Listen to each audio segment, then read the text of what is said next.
các bạn đã đến với kênh Góc Bếp Nhỏ. Hôm nay mình xin chia sẻ đến các bạn món bắp cải nhồi hay còn gọi là bắp cải cuộn thịt.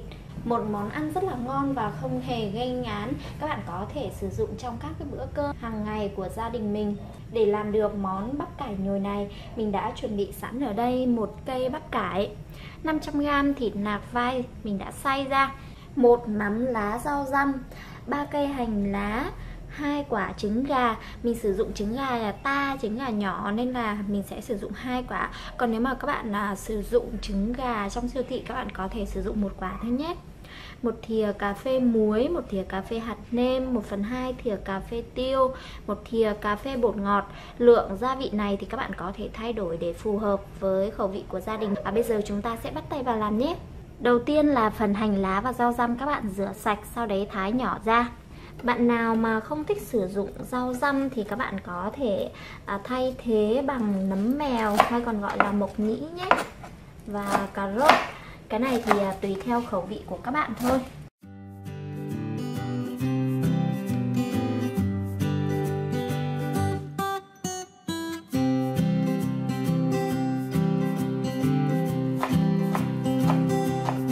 Tiếp theo thì mình sẽ cùng với các bạn ướp thịt nhé. Mình sẽ cho 2 quả trứng gà vào trong tô thịt.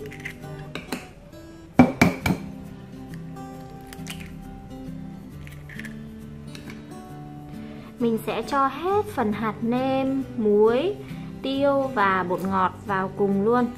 Mình sẽ trộn đều các phần thịt này lên.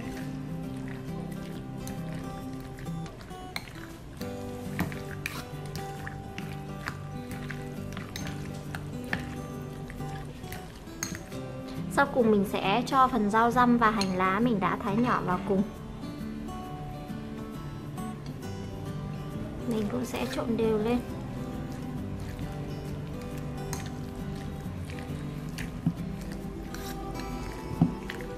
Sau khi đã trộn đều phần thịt rồi thì mình sẽ để thịt ướp trong khoảng chừng 15 phút để cho thịt được ngấm gia vị.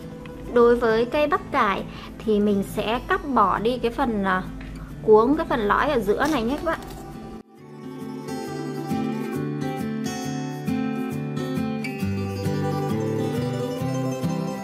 Đây mình đã cắt bỏ cái phần lõi giữa của bắp cải ra như thế này đấy các bạn, để lát nữa mình tách phần lá được dễ dàng ấy. Bắp cải này thì bắp cải nhà mình trồng nên mình cũng không cần ngâm với nước muối pha loãng nữa. Nếu mà các bạn cẩn thận hơn thì các bạn mang bắp cải đi rửa, sau đấy ngâm với nước muối pha loãng khoảng chừng 15-30 phút nhé. Bây giờ mình sẽ mang bắp cải đi rửa sạch. Các bạn chuẩn bị cho mình một nồi nước, bắc lên bếp và đun sôi. Khi nước đã sôi thì mình sẽ cho bắp cải vào. Các bạn nhớ để úp phần bắp cải xuống nhé.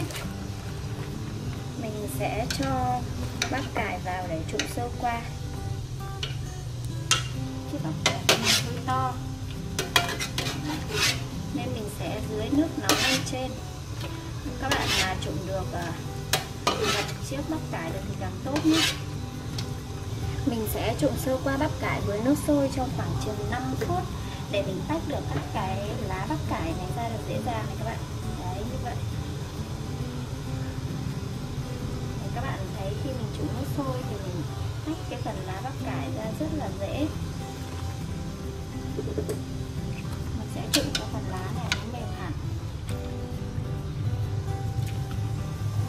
Sau đó mình sẽ vớt ra rổ và để ráo. Các bạn trụng cho lá bắp cải mềm thì lát nữa mình cuốn bắp cải với thịt thì nó sẽ dễ.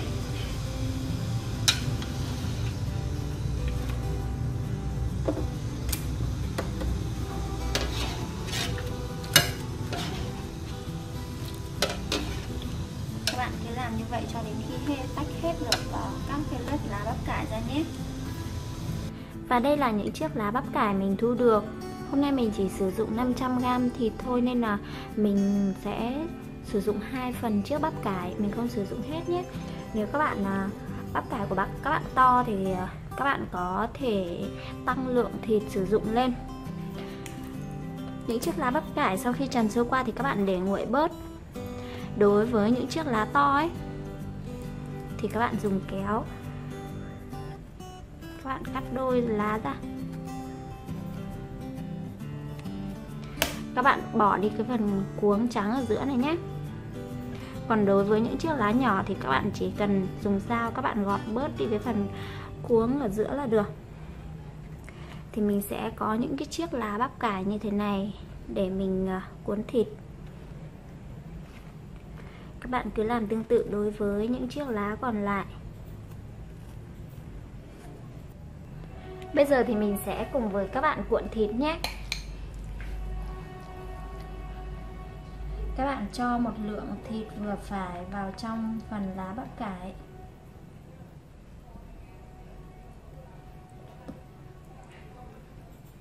Và gấp hai đầu lá lại này. Sau đấy các bạn cuộn chặt tay lại.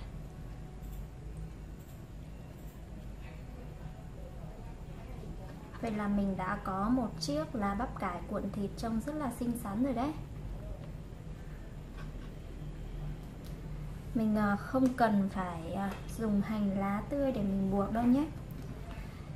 Các bạn làm tương tự đối với các cái phần lá bắp cải còn lại.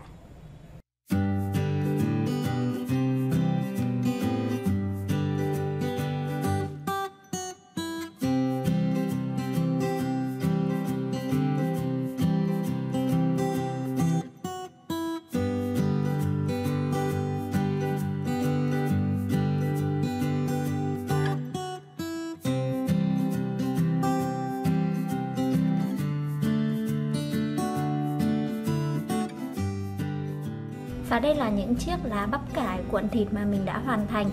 Mình đã có thể làm được 20 chiếc lá bắp cải cuộn thịt như thế này. Các bạn cũng có thể cuộn thịt ít đi tùy thích nhé. Và bây giờ mình sẽ xếp phần lá bắp cải cuộn thịt này vào trong sừng hấp.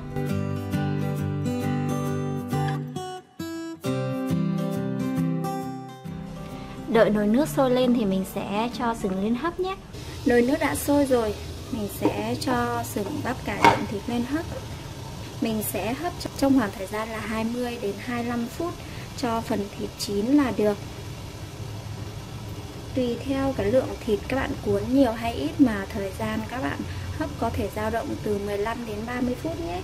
Đối với phần thịt của mình thì mình sẽ hấp 20 đến 25 phút. Và đây là đĩa bắp cải cuộn thịt mình vừa hoàn thành đấy các bạn. Mình đã hấp trong khoảng chừng 20 phút. Sau đấy mình tắt bếp và mình đã gắp những chiếc bắp cải cuộn thịt ra đĩa. Món bắp cải cuộn thịt này thì các bạn ăn nóng rất là ngon. Các bạn có thể chấm bắp cải cuộn thịt với nước tương hoặc nước mắm tùy thích nhé. Ở đây thì mình đã chuẩn bị một bát nước tương và có cho thêm một chút ớt vào. Bây giờ mình sẽ ăn thử nhé.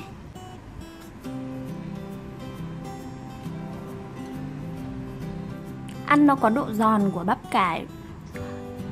Thịt và bắp cải hòa quyện, ăn nó rất là ngọt các bạn ạ. Và nó có thêm cái hương vị của rau răm. Ăn nó rất là lạ miệng. Và món này ăn kèm với cơm nóng thì rất là tuyệt vời. Trước đây thì mình cũng hay thường làm là thịt và mộc nhĩ.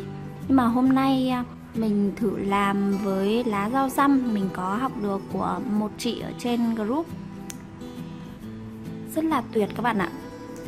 Ăn nó lạ miệng. Các bạn hãy thử làm món bắp cải nhồi thịt này để cho gia đình mình thưởng thức nhé. Chúc các bạn thành công và ngon miệng với cách làm món bắp cải cuộn thịt này. Cảm ơn các bạn đã theo dõi video. Nếu thấy video hữu ích, các bạn đừng quên nhấn like, chia sẻ video, đồng thời đăng ký kênh ủng hộ mình nhé. Giờ thì chào tạm biệt các bạn và hẹn gặp lại các bạn ở những video tiếp theo của kênh. Chỉ cần ướp thịt nữa thôi là công việc của chúng ta đã hoàn thành rồi. Mình sẽ cho hết thịt vào trong một cái âu lớn. Sau đó mình sẽ cho tất cả các nguyên liệu mình đã chuẩn bị sẵn vào. Và bây giờ mình chỉ việc trộn đều